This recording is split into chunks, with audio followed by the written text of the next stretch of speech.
Hello students, कैसे हैं आप लोग। आज हम लोग बायोलॉजी पढ़ने जा रहे हैं और आपका फर्स्ट चैप्टर जो है वो है the fundamental unit of life. जी, the fundamental unit of life, जहाँ पे हम पढ़ेंगे सेल टिश्यू वगैरह के बारे में।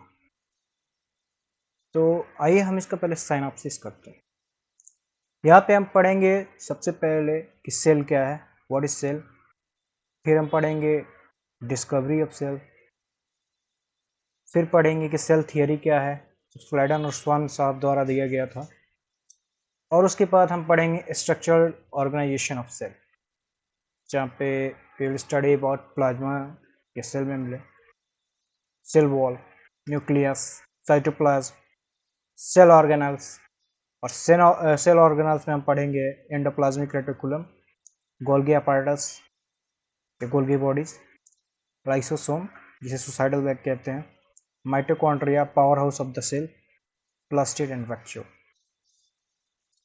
तो सबसे पहले हम अपना क्लास स्टार्ट करते हैं सेल से। What is cell, what do you mean by cell. Cell actually सेलुला शब्द से आया है, सेलुला वर्ड से आया है। इसकी अगर हम हिस्ट्री देखें तो रॉबर्ट हुक साहब ने 1665 में, उस समय उन्होंने एक सिंपल माइक्रोस्कोप के द्वारा ओनियन पिल में उन्होंने सेल को देखा था, जहां पे उन्होंने एक रूम के स्ट्रक्चर को, स्मॉल एक लिटिल रूम के स्ट्रक्चर को देखा, जिसको उन्होंने सेलुला कहा। सेलुला कहा उन्होंने। माइक्रोग्राफिया नामक एक किताब लिखी थी उन्होंने, इसमें उन्होंने उसे सेलुला कहा, यानी कि एक लिटिल रूम, जैसा कि यहाँ पे हम देख पा रहे हैं। ये कहा है लिटिल रूम, सॉरी।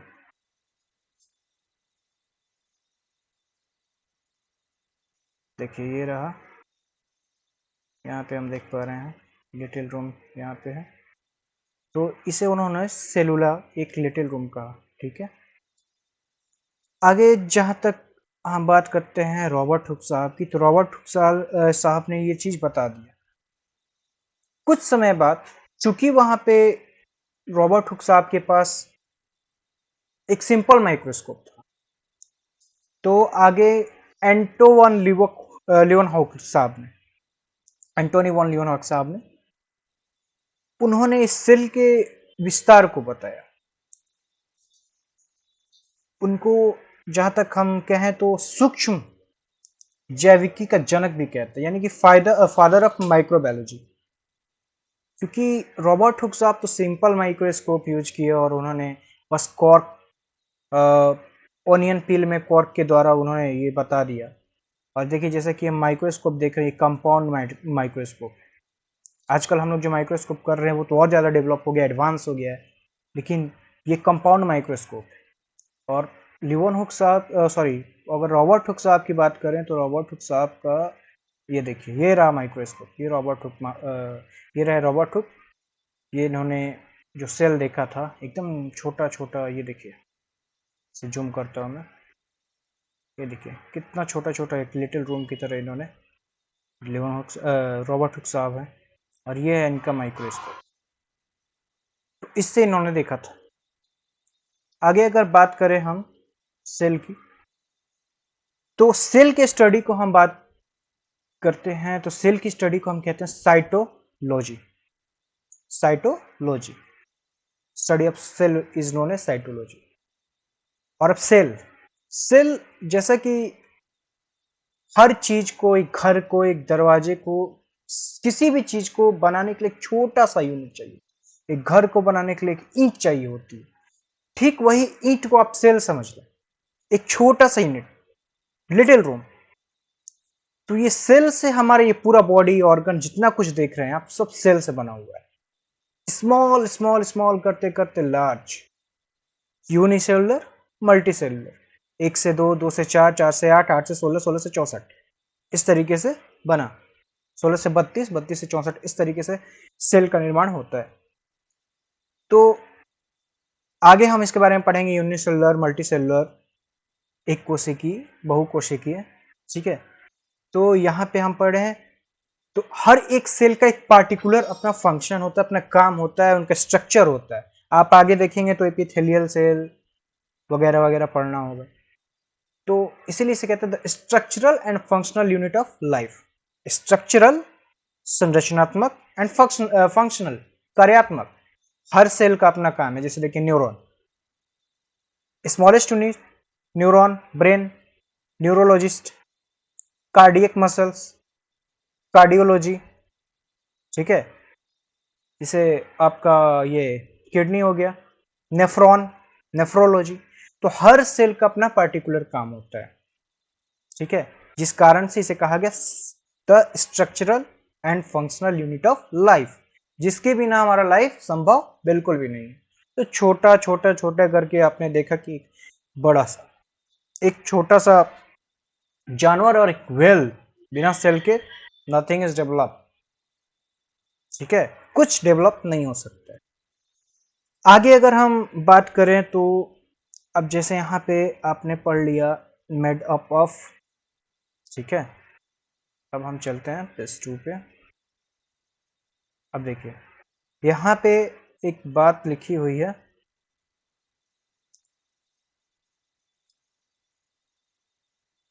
देखिए cell theory, the cell theory that all the plant and animals are composed of cell and that is the cell the basic unit of life। जैसा कि मैंने बताया आपको, एक छोटी सी इकाई है, यहाँ पे सीधा लिखा है ना, एक छोटी सी इकाई है सेल, तो बेसिक यूनिट ऑफ लाइफ, ठीक है। आगे क्या लिखता है, was presented by two biologists, दो बायोलॉजिस्ट के द्वारा, स्लाइडन एंड स्वान, स्लाइडन ये नहीं पढ़ते, स्लाइडन पढ़ते हैं, स्लाइडन एंड स्वान, ठीक है। दो साहब ने, स्लाइडन साहब और स्वान साहब ने मिलकर एक सेल थियरी दी। तो क्या होता है, कोई भी चीज अगर हटता है तो उसके जगह पे कुछ नया आता है ना। तो सबसे पहले इसे बताया स्लाइडन साहब ने और स्वान साहब ने कि सेल से हमारा जीवन बना हुआ है और सेल जो है एकदम छोटी इकाई है, ठीक है। और दूसरी बात उन्होंने कहा कि सेल जो है, एक सेल जैसे ही खत्म होता है वहां पे दूसरा सेल आ जाता है। अब जैसे आप देखो, मैंने यहाँ पे थप्पड़ मारा मारा, कई सेल नष्ट हो गए, खत्म हो गए, डेड हो गए, ठीक है, समझ रहे हो ना, खत्म हो गए। बट क्या हुआ, सेल खत्म हो गए तो फिर आएंगे नहीं, फिर आ रहे हैं, जनरेट कर रहे हैं। खत्म होने का मतलब ये नहीं कि पूरा खत्म हो जा रहे हैं, फिर से रीजनरेट हो जा रहे हैं, ठीक है। तो इन्होंने कहा कि पुराने जो सेल्स हैं वो खत्म होते हैं, उनके जगह पर नए सेल आते हैं, ठीक है। तो आगे क्या होता है कि ये जो बता के तो चले जाते हैं स्लाइडन स्वान साहब, फिर आते हैं यहाँ पे, आपको यहाँ पे लिखा हुआ नहीं है बट मैं बताता हूँ आपको, विर्चो साहब आते हैं। देखिए यहाँ पे लिखा भी है, sorry, the cell theory was further expanded by Virchow 1855 by suggesting that all cell arises from the pre-existing। देखिए वही बात है, विर्चो साहब ने ये कह दिया कि जो भी नए सेल आते हैं वो पुराने सेल से, प्री एग्जिस्टिंग सेल से अराइज करते हैं, ठीक है। When the discovery of electron microscope in 1940, ठीक है, with the discovery of, ठीक है, it was possible to observe and understand the complex structure of the cell and its various organelles। इसके द्वारा क्या हुआ, हमें इस बात की जानकारी मिली कि जो सेल का कॉम्प्लेक्स स्ट्रक्चर है, किस तरीका से उसका टेढ़ा मेढ़ा उसका कॉम्प्लेक्स स्ट्रक्चर है, और इसके अलग अलग ऑर्गेनल्स, जो हम अलग अलग ऑर्गेनल्स पढ़ेंगे उसमें, जैसे कि आपको मैंने सिनॉप्सिस में बताया था कि अलग अलग ऑर्गेनल्स क्या हैं, ठीक है। जैसे कि सेल वॉल हो जाएगा, न्यूक्लियस हो जाएगा, माइटोकॉन्ड्रिया हो जाएगा, ठीक है। अब यहाँ पे भी दो भागों में सेल डिवाइड कर जाएगा, एक एनिमल सेल जो हम लोग हैं और एक प्लांट सेल जो प्लांट्स में होती है, ठीक है। जैसे वहाँ पे डिफरेंस हम पढ़ेंगे उसके बारे में, तो खैर उसकी बात आगे है, तो आगे देखते हैं। अब देखिए क्या होता है कि सेल को यहाँ पे पढ़ने के बाद हम चलते हैं आगे।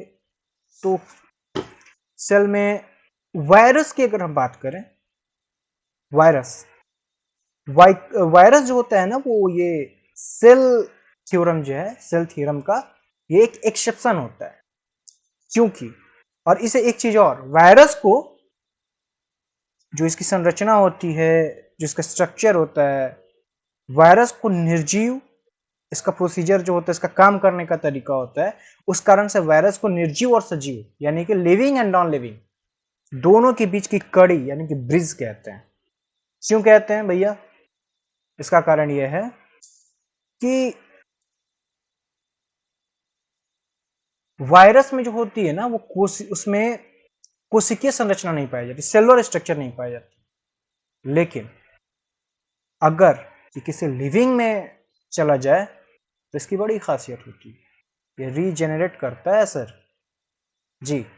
इसीलिए क्या बताया मैंने, इसकी कोई कोशिकीय संरचना सेलुलर स्ट्रक्चर नहीं होती, ठीक है। बट जब ये किसी लिविंग में चला जाता है, किसी सजीव में चला जाता है, किसी जीवित में चला जाता है, तो क्या हो जाता है, इसमें अपने आप को रीजेनरेट करने की शक्ति आ जाती है, ठीक है। इसीलिए ये लिविंग एंड नॉन लिविंग दोनों के बीच का ब्रिज है, कड़ी है, ठीक है।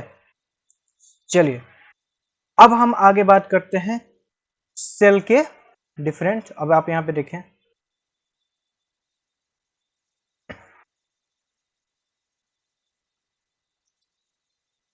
ये देखिए, ठीक है, ब्लड सेल है, ये नर्व सेल है, ये फैट सेल है, स्पर्म है, बोन सेल है, ओवम है, ठीक है, स्मूथ मसल सेल है। आगे चलते हैं।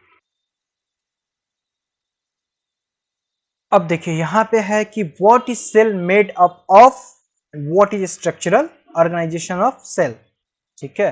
अब हम ये पढ़ेंगे ना कि सेल का जो स्ट्रक्चरल ऑर्गेनाइजेशन क्या है, किस तरीके से बना हुआ है, सेल में क्या क्या चीजें हैं, कैसे कैसे उसमें कार्यात्मक इकाई है, क्या कार्य करता है, क्या नहीं करता है, कौन सा सेल का कौन सा, जैसे माइटोकॉन्ड्रिया के बारे में हम सब जानते हैं कि पावर हाउस है, शक्ति प्रदान करता है सेल को, पावर हाउस ऑफ सेल।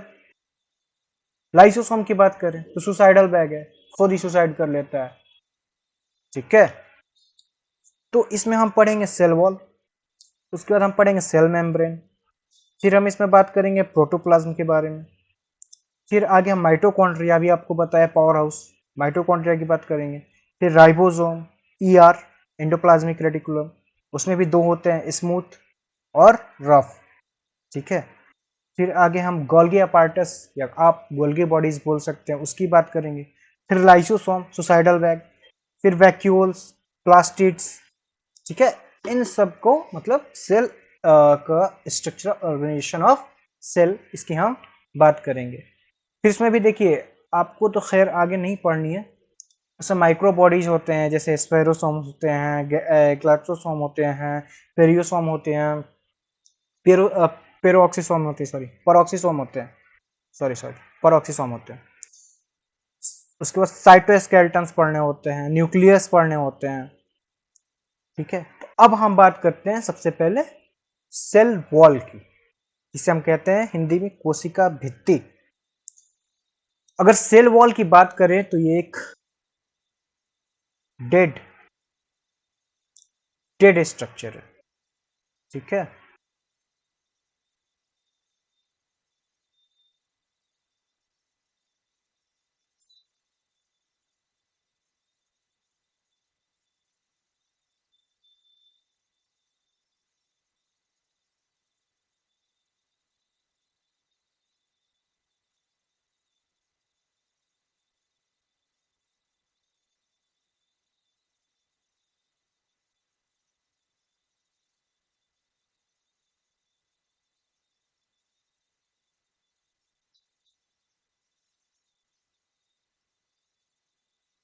ये देखिए एनिमल सेल और प्लांट सेल,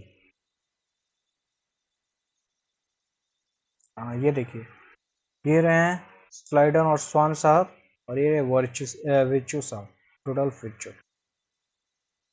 फौज में कुछ और रहा था, देखिए ये रहा सेल वॉल, इसके बारे में हम भी बात कर रहे हैं। सेल वॉल, सेल वॉल की अगर हम बात करें तो ये एक डेड स्ट्रक्चर है, मृत संरचना है, ठीक है, जिसका जो निर्माण होता है वो सेल के अंदर ही, मतलब उससे निकलने वाले स्रावित होने वाले पदार्थ जो होते हैं, जो मटेरियल होता है, उनसे होता है। ठीक है, जो कोशिका जैसे कि जंतु कोशिका में अगर हम बात करें तो सेल यानी कि कोशिका भित्ति यानी कि सेल वॉल नहीं होता है। जबकि प्लांट की बात करें, ये देखिए आप, ये देखिए ये एनिमल सेल है और ये प्लांट सेल है। तो इसमें भैया कोशिका भित्ति होती है, जबकि एनिमल सेल में कोशिका भित्ति नहीं होती है। ठीक है, तो ये रहा आपका यहाँ पे सेल वॉल। ठीक है,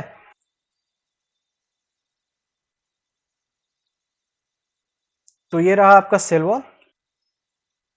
अब इसका निर्माण जो होता है, इसका जो ये जो बनता है, इसका जैसे प्लांट सेल में, फंगाई में, अलगी में, ब्लू ग्रीन अलगी में, जिसको आप साइनोबैक्टीरिया बोलते हैं, इसमें अलग अलग, जहाँ पे काइटिन, सेलुलोज, पेप्टिडोग्लाइकन और इन सब का यूज होता है। ठीक है, खैर आपको उतना नहीं जानना है, आप बस ये जाने कि सेल वॉल जो होता है वो प्लांट सेल में होता है, एनिमल सेल में नहीं पाया जाता है। ठीक है, चलिए आगे बात करते हैं। तो इस सेल वॉल की यूज क्या है, आखिर सेल वॉल है क्यों? ठीक है, ये तो डेड सेल है, सॉरी डेड स्ट्रक्चर है, मृत संरचना है, इसीलिए ये किसी भी कोशिका में, मतलब सेल में आने वाले जाने वाले आवागमन, किसी भी मटेरियल के आवागमन को, इंटर आउटपुट दोनों के बीच में उसके कार्य को बाधित नहीं करती है, रोकती नहीं है। ठीक है, ये सिर्फ कोशिका को यानी कि सेल को यांत्रिक यानी कि मैकेनिकल सपोर्ट, ठीक है, प्रदान करता है। ठीक है, मतलब देता है, ये सेल को मैकेनिकल सपोर्ट देता है। ठीक है, आगे हम बात करते हैं, इसमें क्या होता है, कोशिका झिल्ली एक इंपॉर्टेंट पार्ट। ठीक है, अब इसमें अगर हम बात करें तो सेलेक्टिव परमेबिलिटी की बात होती है, सेलेक्टिव परमेबिलिटी सॉरी, इसमें इसको बोलते हैं चयनात्मक, सेलेक्टिव, सेलेक्ट, चुना हुआ, चयन किया हुआ। जैसे आप कहीं सेलेक्ट होते हो तो क्या हुआ, चुन लिए गए। ठीक है, तो सेलेक्टिव, इसमें एक स्पेशल कैरेक्टर होता है। क्या होता है, इस स्पेशल कैरेक्टर के कारण, सेलेक्टिव परमेबिलिटी के कारण, ये किसी भी चीज के आवागमन को, यानी कि कोई चीज आ रहा है जा रहा है, ठीक है, उसको क्या करता है, रेगुलेट करता है और साथ ही साथ कंट्रोल भी करता है। ठीक है, अब इसका कार्य क्या होता है, अब हम बात कर रहे हैं प्लाज्मा मेम्ब्रेन की, सेल मेम्ब्रेन की, ठीक है, यूनिट मेम्ब्रेन की। तो इसका कार्य क्या होता है, इसको तो हम बता दिए ना कि सेलेक्टिव परमेबिलिटी होती है, इसमें चयनात्मक पारगम्यता होता है। तो इसका कार्य क्या है, देखिए, अगर हम मटेरियल्स के एंट्रेंस, एंटर और आउटकम की बात करें, बाहर जाने की बात करें, तो इसमें दो तरीके के ट्रांसपोर्टेशन होते हैं, एक एक्टिव होता है और एक होता है पैसिव। ठीक है, तो पैसिव की अगर बात करें तो उसमें ऑस्मोसिस और डिफ्यूजन है। एक्टिव की बात करें तो उसमें एंडोसाइटोसिस और एक्सोसाइटोसिस की बात करते हैं। अब सेल, जो आप कोशिका झिल्ली की बात कर रहे हैं, वो क्या होता है, वो निर्माण करता है, शरीर के निर्माण के लिए जरूरत होता है, कोशिका झिल्ली शरीर पार्ट्स के निर्माण के लिए होता है। और जो अन्य कोशिका झिल्ली होती है, अन्य कोशिका होती है, सॉरी अन्य सेल जो होती है, उसको पहचानने में कि ये मेरे प्रजाति का है कि नहीं, उसको पहचान के उनसे जुड़ने में, ताकि वो ऑर्गन बना सके, आगे डेवलप कर सके, स्ट्रक्चर दे सके और वर्क कर सके। ठीक है, अब मटेरियल्स के इनपुट आउटपुट, ठीक है, इन्हीं के माध्यम से हो सकता है, होता है। रेगुलेट करता है, जैसे वाटर हुआ, मिनरल्स हुआ, साल्ट्स हुए, फिर उसके बाद आपको अन्य जो भी इनके मिनरल्स होते हैं इन सब के आवागमन में ये हेल्पफुल होते हैं। ठीक है, आगे अब हम बात करते हैं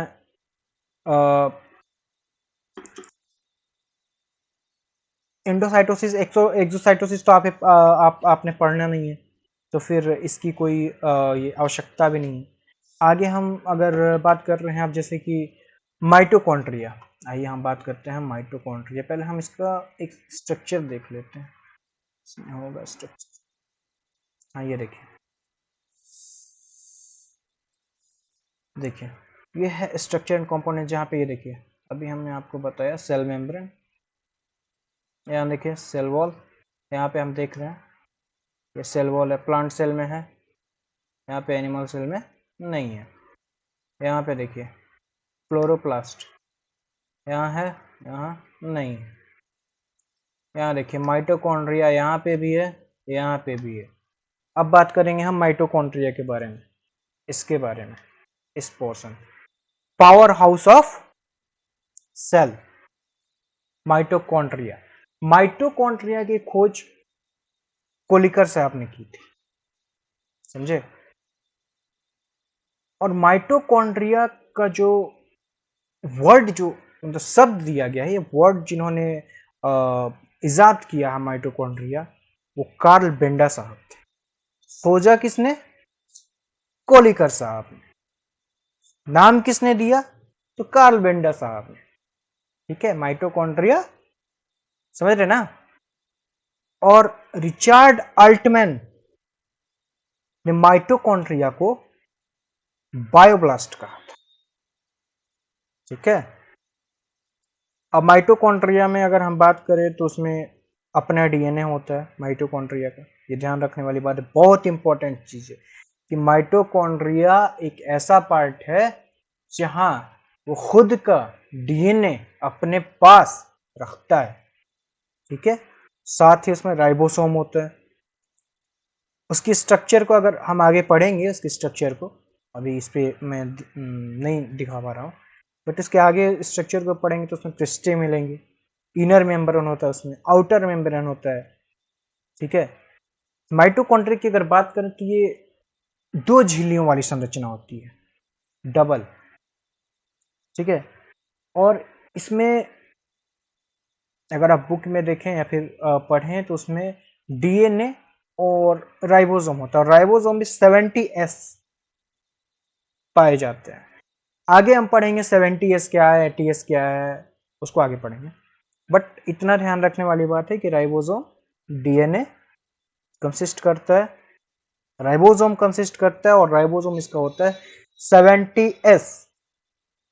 काफी जगहों पे ये सवाल पूछा जाता है। आगे जब आप पढ़ेंगे, आगे कॉम्पिटिटिव एग्जाम देंगे, पीसीएस वगैरह देंगे, तो उसमें बोला जाता है कि राइबोसोम जो होता है माइटोकॉन्ड्रिया में वो कौन सा होता है, 70S 80S कुछ भी रहता है, बट आपको ध्यान रखना है कि 70S होता है। ठीक है, इसलिए इसको जो आवश्यकता होता है, अधिकांश प्रोटीन जो होता है या फिर इसका अपना जो भी इसकी रिक्वायरमेंट होती है, मैक्सिमम क्या करता है, ये खुद ऑटो ये होता है, ये सेमी ऑटोनोमस होता है, अपना मैक्सिमम काम कर लेता है। ऐसा नहीं है कि खुद से ही सब कुछ कर लेता है, बाकी पे भी निर्भर होता है। बट जहां तक अब आपको 100 रुपए की जरूरत है, आप 50 रुपए खुद से कर लो, तो 85 रुपए की जरूरत है ना आपको किसी और से, तो ये समझ लो आप 50% काम खुद कर लेता है, और 50 के लिए कहता है भैया आगे बढ़ो, थोड़ा दे दो मुझे। ठीक है,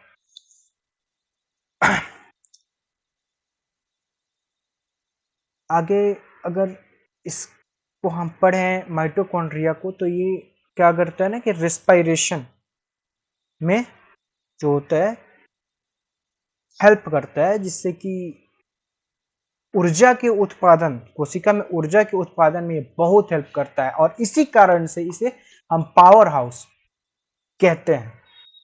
अब आप जहां से बिजली उत्पन्न होगी उसे क्या कहोगे? पावर हाउस ही कहोगे ना, जहां से ऊर्जा उत्पन्न होगी।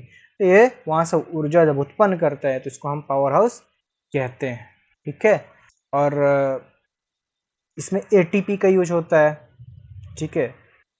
एटीपी जो होता है, एटीपी को कोशिका की ऊर्जा मुद्रा कहते हैं, ठीक है। और 1 एटीपी जो होता है वो 7.2 के कैलोरी के बराबर होता है, ठीक है।